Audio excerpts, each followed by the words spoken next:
was around 1981 when my car world changed. It was a turning point in my life in terms of what I knew about cars and what I wanted.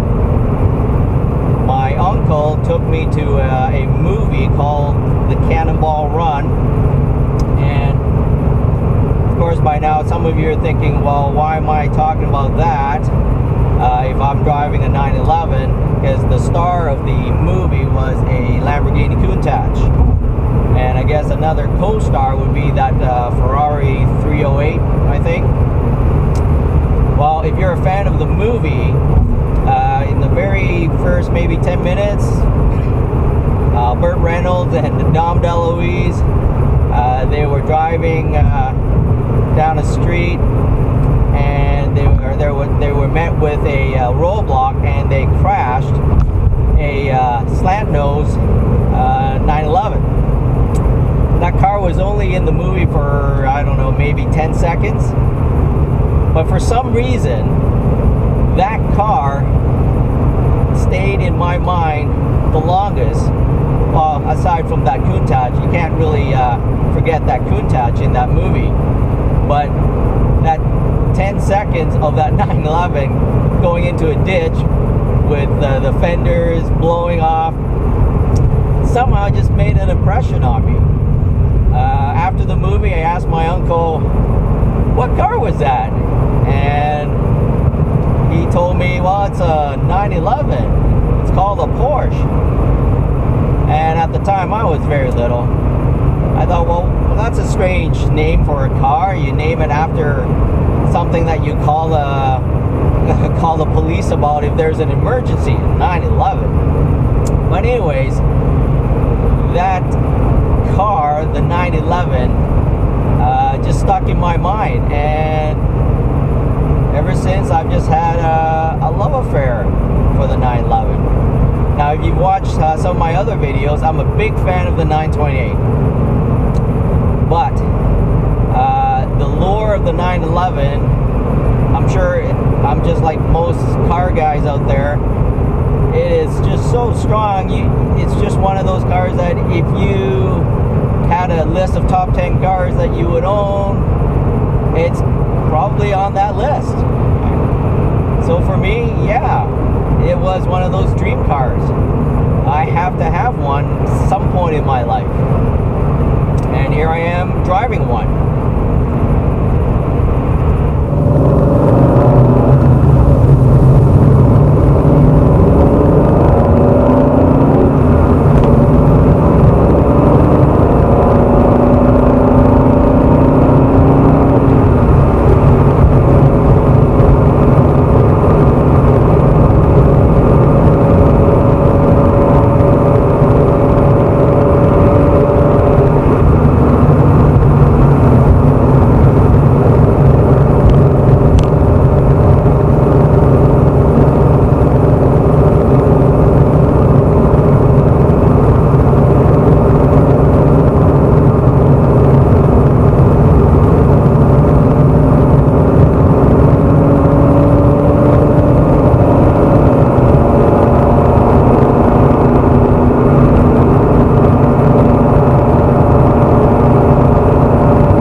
love best about this car is this particular model is a 964. At the time when I bought it, it wasn't very popular. You know, it was considered the ugly duckling of the 911 family. But that was all right because of that, it was cheap. Now it's not very cheap at all. But I love the looks. It was, well, it's still considered one of the last car that has the original 911 shape. The 993 is still has that distinction too, but it's a little sharper in its looks. But this one just has all the right looks that says it's a 911. Very, very reminiscent of the old 70s and 80s cars.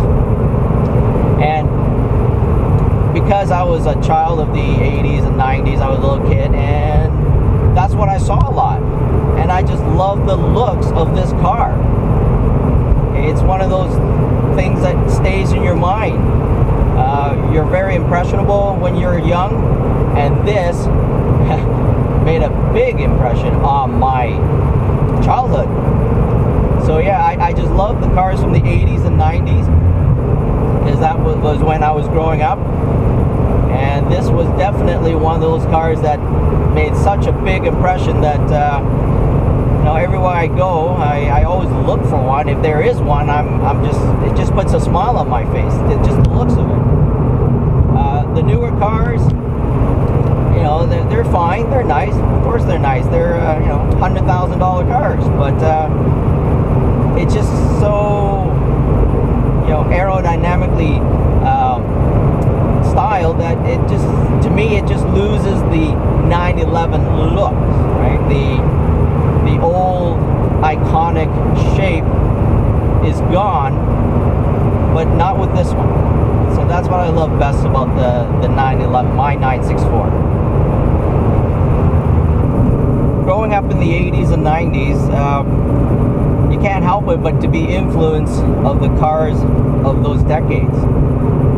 I just love everything from those two decades. Almost everything looks good to me, and this car was at the top of the list. That's why I just love having something from the decade that I grew up and had such an impact on me. And when I got this car, I made it into a car that I always saw racing on TV, and that is a 911 race car. Now this just has the stickers of a racing sponsor that was very involved with Porsches back in the day. So I just made it look like something always from those couple of decades. I just love the looks of the car, and a lot of people like it too, and it's my dream car.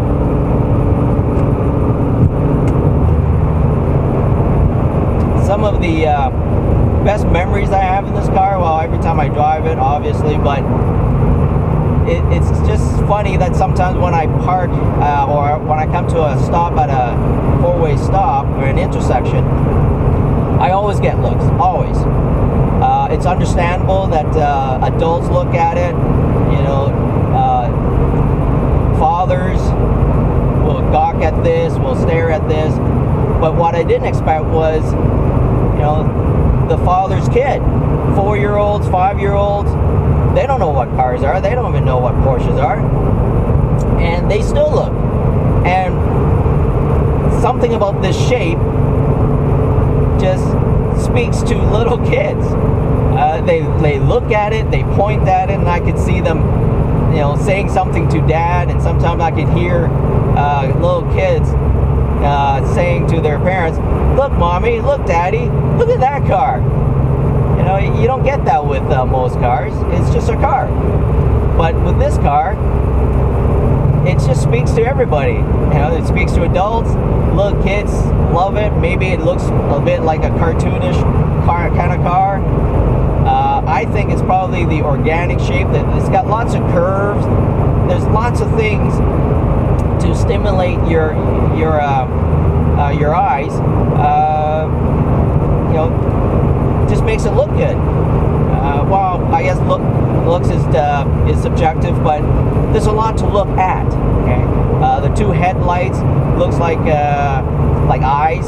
Okay, the front looks like it's a face, and maybe kids are drawn to that. I don't know, but something about it just makes little kids point and stare and say something. And yeah, it's a nice feeling that I'm driving a car that speaks to, you know, a lot of generations. And I guess it's one of those things that I feel that I'm driving a piece of history, because, you know, when I'm long gone, there'll be another couple of generations that will love this car because maybe of its looks.